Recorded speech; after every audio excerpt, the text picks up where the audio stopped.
El Nino si ya kuridhisha, kwa sababu nakumbuka walikuwa wamesema kuna El Nino kuanzia katikati ya mwezi wa 10, haikukuwa.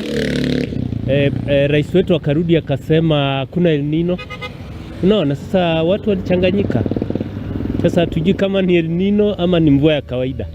Serikali haiko ready kwa sababu there's a statement that Sakaja said they wanabai hizi zinaitwa aje, kuna vitu walisema wanabai, but you see, tuseme kitu kama Kibra and also this area kuna some places ziko na drainage, hata mvua kidogo ikinyesha iko na drainage.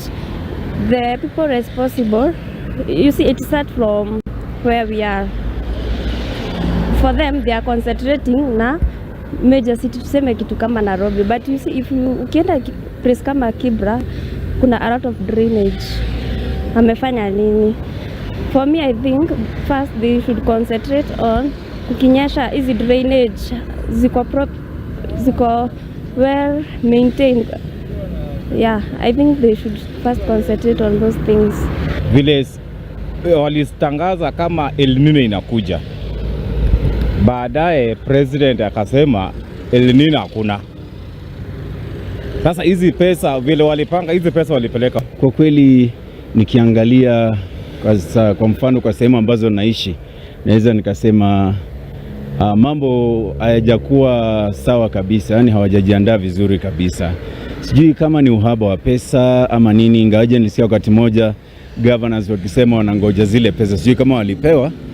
But kila ninachoona ni mitaro ile ya zamani tu ndio wanatoa takataka, na ni ile mitaro ndio ilikuwepo wakati ule tukiwa na mafuriko. So to me, I think they need to do more.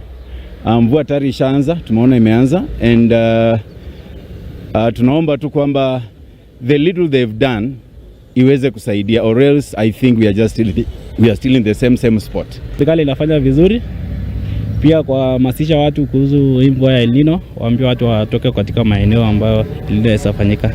The Kenyan's capital of Nairobi, Alodagail for Lookup.